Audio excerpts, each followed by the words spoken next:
Olá, boa tarde.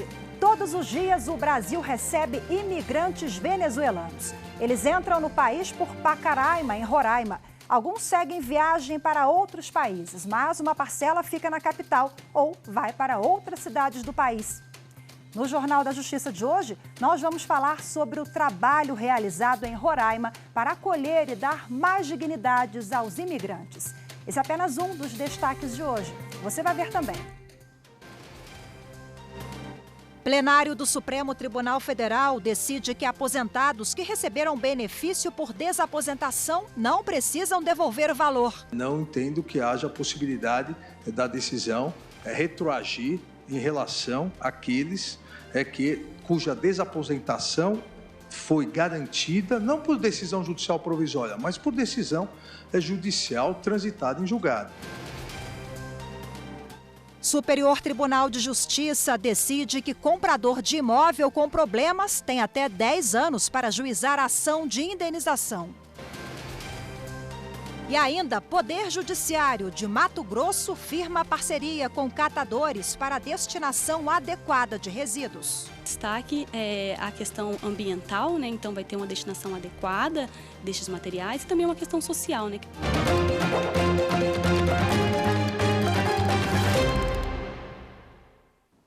Com autorização da Justiça, a Polícia Federal realizou nesta sexta-feira a Operação Lâmpades. O objetivo é desarticular parte de uma facção que atua na região norte, que é comandada por mulheres. De acordo com as investigações, elas estariam atuando em áreas estratégicas do grupo, como controle e guarda de drogas e armas de fogo. Mais de 80 policiais federais cumprem 14 mandados de prisão preventiva e 13 mandados de busca e apreensão em Roraima, São Paulo e no Acre. Desde 2015, o assassinato de mulheres em razão de gênero se tornou crime no Brasil. Mas ele não acontece somente quando o homem é o autor da violência. Em São Paulo, casos de feminicídio supostamente cometidos por mulheres chegaram às autoridades. Foram pelo menos 2 casos suspeitos de feminicídio cometidos por mulheres apenas no estado de São Paulo. Os 2 crimes ocorreram no fim do ano passado. Em ambos, as vítimas foram mortas pelas próprias companheiras. A lei aprovada em 2015 incluiu o feminicídio como um dos tipos de homicídio qualificado. Quase 5 anos depois das alterações, muita gente ainda pensa que ele ocorre somente quando o homem é o agressor. Mas a lei também prevê punição para mulheres que matam outras mulheres em razão do gênero. Apesar da lei ter um contexto de violência de gênero, de violência doméstica e familiar contra a mulher, a lei que introduz o feminicídio em 2015 dentro do Código Penal, ela pressupõe que o autor do fato, aquela ação ou omissão que cause a morte de um ser humano, ele pode ser qualquer pessoa, de qualquer sexo. De acordo com a Organização Mundial da Saúde, o Brasil é o 5º país que mais mata mulheres em todo o mundo. Em 2018, foram 1.206 casos de mulheres assassinadas em razão do gênero. Número 4% maior que em 2017, quando 1.151 mulheres foram mortas. Para a advogada, mais do que ações punitivas, é preciso conscientizar a população sobre a importância do combate ao feminicídio. É preciso que o Estado lance políticas públicas de educação para as primeiras violências, como, por exemplo, as agressões, as ameaças, difamações, calúnias com relação à mulher e educar a sociedade. A segunda turma do Tribunal Superior do Trabalho considerou discriminatória a pesquisa de dados de crédito de candidatos à vaga de motorista. O entendimento foi que a existência de dívidas não pode impedir o acesso ao emprego. Na ação, o Ministério Público do Trabalho sustentou que a empresa compilava em um banco de dados informações pessoais dos candidatos à vaga de emprego, como SPC, Serasa, entre outras. Um representante admitiu que realizava as consultas em um sistema chamado Teleconsult. O Tribunal Regional do Trabalho da 10ª Região, que compreende Distrito Federal e Tocantins, entendeu que a conduta invade a privacidade dos candidatos e não tem previsão em ordenamento jurídico. Por isso, o TRT condenou a empresa a pagar multa de R$100 mil por danos morais coletivos.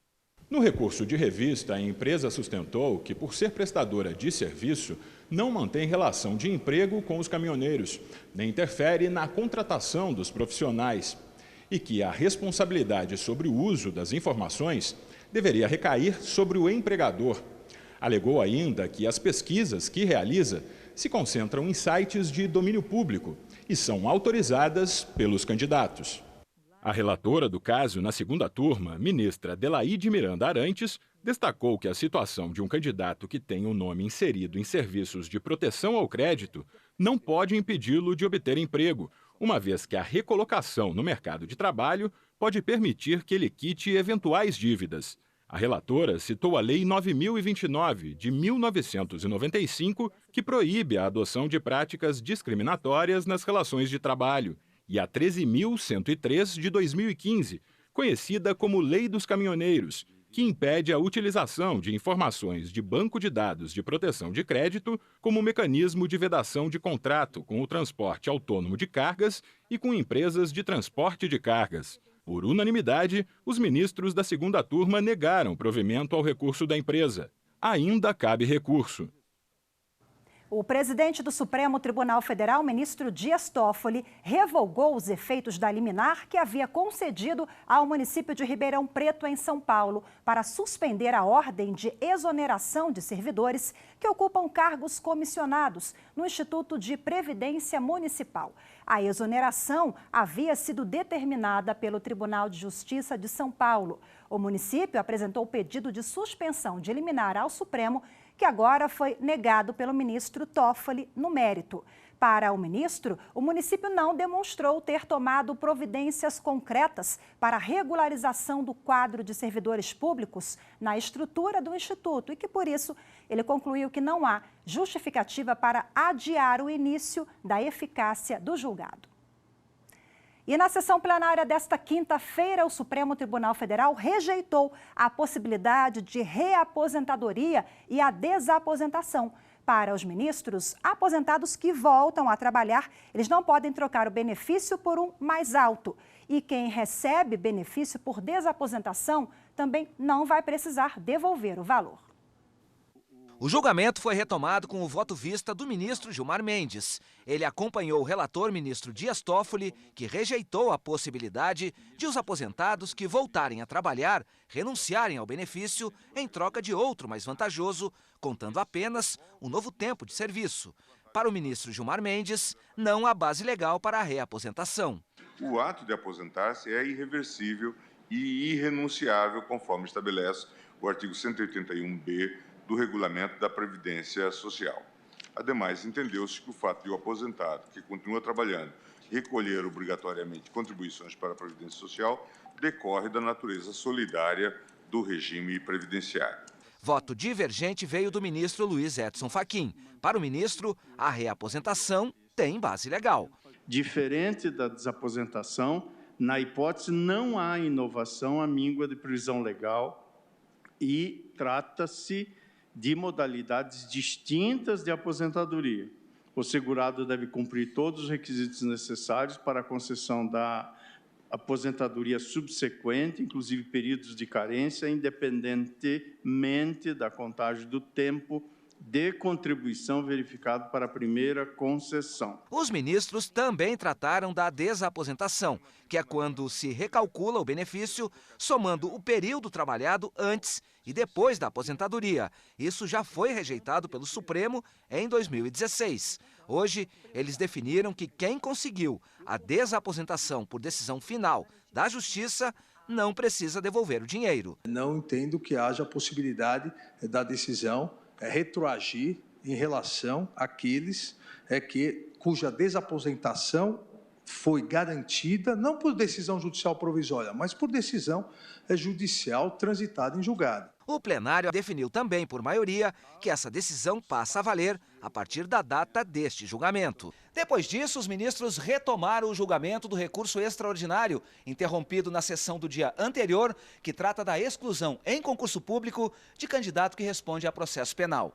Por maioria, os ministros já haviam decidido pela inconstitucionalidade desse tipo de impedimento. Na sessão dessa quinta, o plenário aprovou a tese que vai servir de referência para análise de processos semelhantes em todo o país. Sem previsão constitucionalmente adequada e instituída por lei, não é legítima a cláusula de edital de concurso público que restrinja a participação de candidato pelo simples fato de responder a inquérito ou a ação penal.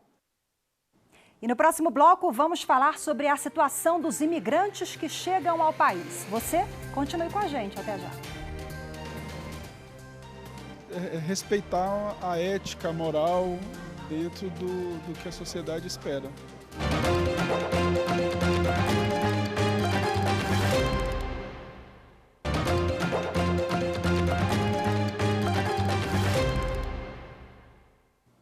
O Ministério Público do Distrito Federal emitiu hoje um alerta sobre os riscos do uso de carregadores públicos de celulares.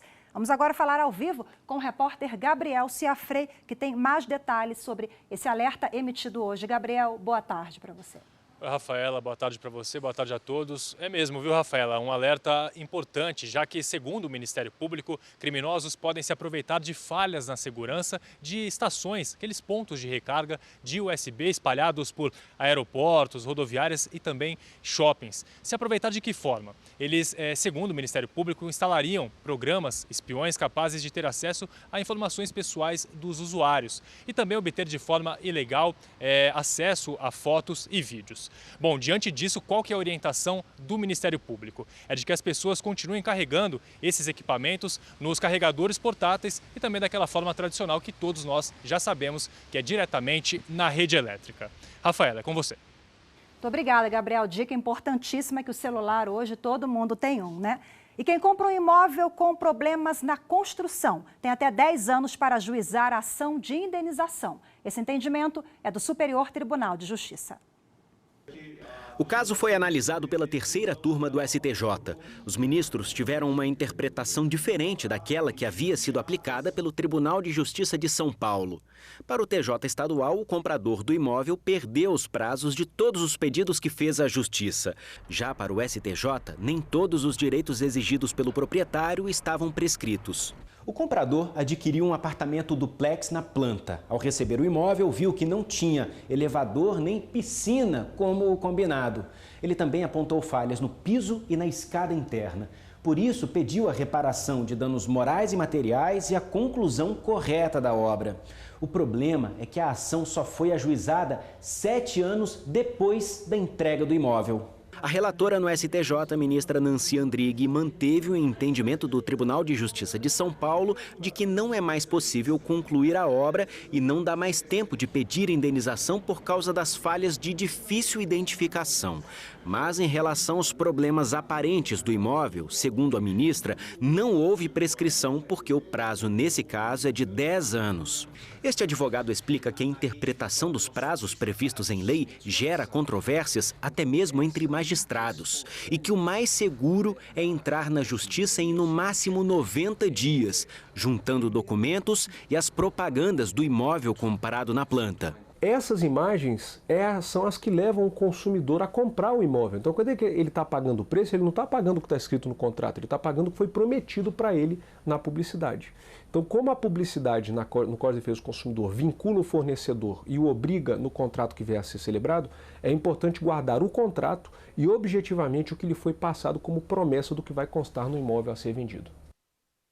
A interiorização de imigrantes venezuelanos em Pacaraima, no estado de Roraima, é uma das prioridades do Tribunal de Justiça do Estado, que montou um centro de cidadania para refugiados e indígenas na cidade. Além de abrigo, esse centro emite documentos e dá assistência a crianças e adolescentes venezuelanos que estão em situação de vulnerabilidade. Pacaraima, cidade localizada no norte do estado de Roraima, faz fronteira com a Venezuela e tem um fluxo migratório muito grande de venezuelanos que deixam o país de origem em busca de uma vida mais digna. Entre 2015 e 2019, mais de 178 mil pedidos de refúgios e de residência temporária foram feitos ao Brasil. A cidade tem 2 abrigos para acolher essas pessoas. Cerca de 2.500 crianças venezuelanas estão em Pacaraima e na capital Boa Vista. Por causa dessa demanda, o Tribunal de Justiça de Roraima decidiu montar um centro de cidadania para refugiados e indígenas em Pacaraima. O objetivo da Operação Acolhida é a regularização da documentação civil de crianças e adolescentes venezuelanos e de indígenas que estão sem identidade. A partir daí, a equipe vai facilitar a emissão de autorização de viagem, certidão de nascimento e documentos de emancipação e de guarda de crianças que cruzam a fronteira sem os responsáveis. Quem ganha? Ganha essas pessoas que nós estamos acolhendo. Ganha o povo também de Roraima, porque indiretamente nós vamos poder estar acolhendo e evitando um colapso, seja aqui em Pacaraima, em Boa Vista. Por isso que eu falo que é ganha-ganha, é um momento cívico muito importante para todos nós. Para isso, o TJ reuniu Defensoria Pública da União, Receita Federal e outros parceiros para evitar que os venezuelanos se desloquem até a capital Boa Vista para tentar conseguir a cidadania brasileira. O Centro de Cidadania funciona provisoriamente. Até o final do ano deve ter sede própria no Fórum de Pacaraima. Nós estamos intensificando uma parceria que já existia antes, inaugurando esse projeto Civis, que objetiva facilitar a documentação para os refugiados e facilitar a sua rápida interiorização. Um fator que atrasava a interiorização é essa documentação das pessoas, que por vezes tinham que se deslocar a Boa Vista, viver em situação de rua, até conseguir a documentação para a viagem. É trazer as audiências aqui para o centro, para a Operação Acolhida, juntamente com a promotoria local e com a Defensoria Pública Estadual, e a gente fazer aqui de dentro as audiências de guarda, de emancipação, enfim, todas as demandas em que a Justiça Estadual é competente. E isso a gente vai trazer o quê? Celeridade no processamento, enfim, nas todas as demandas que são colocadas a nós e facilitando principalmente o processo de interiorização.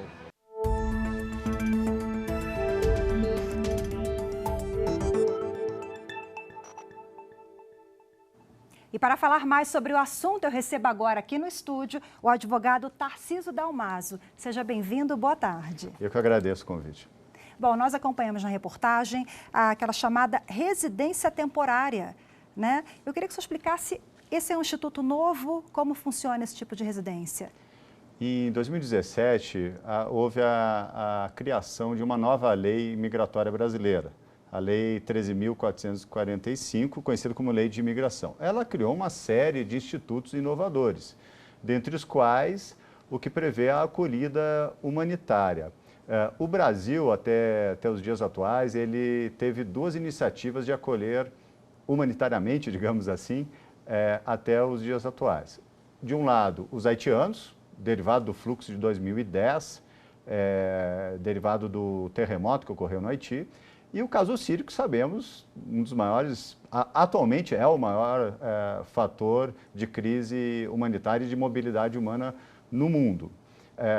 Quanto aos venezuelanos, existe uma adaptação do Instituto, não é uma aplicação exata do Instituto, mas há uma adequação. Se menciona que o Brasil está, por interesse nacional, aperfeiçoando essa política migratória e os recebe concedendo essa autorização de residência. Juridicamente, quais são as obrigações do país na acolhida a esses imigrantes?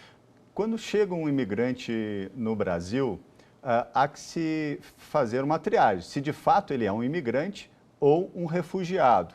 Há diferenças jurídicas importantes, né? O refugiado é aquele que evade-se do seu país porque ele tem um temor de perseguição individual, decorrente de raça, etnia, enfim, ou porque há uma violação generalizada e grave de direitos humanos no seu país. O imigrante, ele vem a nosso país por fatores econômicos, enfim, fatores diversos, estudar, fazer um tratamento médico. Aí há uma variação enorme do que motiva alguém a vir imigrando. Então, quando entra, por exemplo, um venezuelano, são impressionantes os números de entrada de venezuelanos no Brasil, é atualmente a segunda maior crise humanitária mundial, atrás da Síria, e talvez haja essa reversão, porque há uma estabilização dessa crise humanitária na Venezuela, e ao contrário do que ocorre na Síria, que é um regresso, né? Em 2019, entraram por dia, em média, 526 pessoas. Expectativa para 2020, você acha que a gente vai continuar assim? Neste ano, mantém-se essa estatística. Desses 526, a metade usa Roraima apenas como ponto de passagem, né? Vai para Manaus, enfim, pega algum voo, vai para outro local ou até mesmo para outro país. Mas metade fica no país, ou na qualidade de refugiado ou na qualidade de imigrante. E claro, há uma crise específica no estado de Roraima que dessas 500 e tantas pessoas, 26 são completamente desassistidas e necessitam ser abrigadas na cidade no estado de Roraima, e já há 11 abrigos lá, e aí, conforme a reportagem, existe a Operação Acolhida, que efetivamente tem muito êxito nesse programa. Inclusive, o senhor esteve recentemente lá acompanhando essa ação do Poder Judiciário, né? Ela tem rendido bons frutos. Tem rendido bons frutos. Há que se reconhecer que o Brasil, inclusive não estou aqui fazendo proselitismo, há um reconhecimento internacional da Operação Acolhida, da legislação, a legislação migratória brasileira foi elogiada pelas instâncias das Nações Unidas, Genebra, como um modelo para o mundo. E a Operação Acolhida, quer dizer, a concretização dessa lei também tem sido apontada pelos organismos humanitários como um modelo. Claro que há sempre problemas, né? Como é a questão indígena, que é de difícil solução. A imigração indígena, que é de difícil solução. Mas, no sentido geral, há grande êxito, de fato, na Operação Acolhida. Que bom, estamos avançando, que é uma matéria, né, de suma importância e, enfim, estamos num bom caminho, a Justiça de Roraima, e muito obrigada pela participação do senhor mais uma vez. Eu que agradeço. A gente vai agora para um rápido intervalo, daqui a pouco você vai conhecer a iniciativa do Tribunal de Justiça de Mato Grosso para preservar o meio ambiente e ainda gerar renda. Não saia daí, até já. Ter responsabilidade de assumir os seus erros e assumir também as consequências.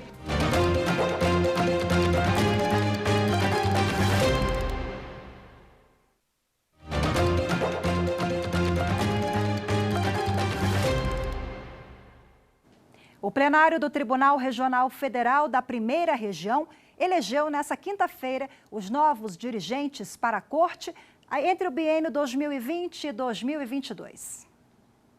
Para a presidência do Tribunal Regional Federal da Primeira Região, foi eleito o desembargador federal Ítalo Mendes. É uma missão muito dura, muito difícil, por outro lado, muito honrosa, o que reforça os nossos compromissos com o jurisdicionado da Primeira Região. É um tribunal imenso, mas de extrema importância para o país. O desembargador Francisco de Assis Betti é o novo vice-presidente da Corte. Nós temos que fazer com que a justiça seja acreditada e que aqui as portas não sejam apenas uma ficção, portas abertas no sentido figurado, elas sejam abertas definitivamente para uma prestação de jurisdicional a todos os cidadãos que procurem pela justiça. Para o cargo de corregedora regional do tribunal, a escolhida foi a desembargadora Ângela Catão. Todos foram eleitos pelo plenário do TRF1 pelo critério de antiguidade. A nova gestão será iniciada no mês de abril. O Poder Judiciário mato-grossense firmou parceria com a AMATS, que é a Associação de Catadores de Materiais Recicláveis e Reutilizáveis de Mato Grosso Sustentável. O objetivo é dar o destino adequado a diversos resíduos, além de gerar renda para muitas famílias. Cercada por papéis e materiais plásticos, a presidente da Associação de Catadores de Materiais Recicláveis e Reutilizáveis Mato Grosso Sustentável, a ASMATS, recebe os resíduos doados pelo Poder Judiciário para reciclagem. Isso mesmo, a coleta seletiva solidária é realidade na Justiça Estadual. O Tribunal de Justiça de Mato Grosso firmou parceria com os membros da ASMATS. Nada será desperdiçado. Serão reaproveitados plásticos, papel e papelão. Foram 12 toneladas de resíduos recolhidos que, a partir de agora, terão destinação correta. Essas 12 toneladas de papel que nós vamos recolher agora, ela vai ser vendida, porque os catadores vivem desse material. Nós vamos fazer uma destinação ambientalmente adequada e vamos certificar o Poder Judiciário dessa destinação, para onde que vai esse papel. Esse projeto tem vários aspectos, né? Neste momento a gente poderia dar destaque à questão ambiental, né? Então vai ter uma destinação adequada destes materiais e também uma questão social, né? Que vai ser destinado para uma cooperativa sem fins lucrativos. Catadores de materiais recicláveis e reutilizáveis desempenham um papel fundamental na Política Nacional de Resíduos Sólidos. São eles que atuam nas atividades da coleta seletiva e na comercialização de diversos materiais que são descartados no meio ambiente. A iniciativa da Justiça Estadual vai dar oportunidade e gerar renda para muitas famílias. A gente vai fazer essa destinação ambientalmente adequada e é desse material que a gente busca a nossa sobrevivência do dia a dia. É uma geração financeira, né, para eles, porque o lixo hoje vale. Então, eles vendem esse produto e revertem para eles, né, para ajudar a família, né. Então, também isso faz parte não só do ambiental. E o Jornal da Justiça fica por aqui. Você acompanha agora o documentário especial Braille. Lembrando que amanhã a gente tem um novo encontro marcado. É o Jornal da Justiça de sábado. Uma ótima tarde para você. Eu espero a sua companhia amanhã. Tchau, tchau.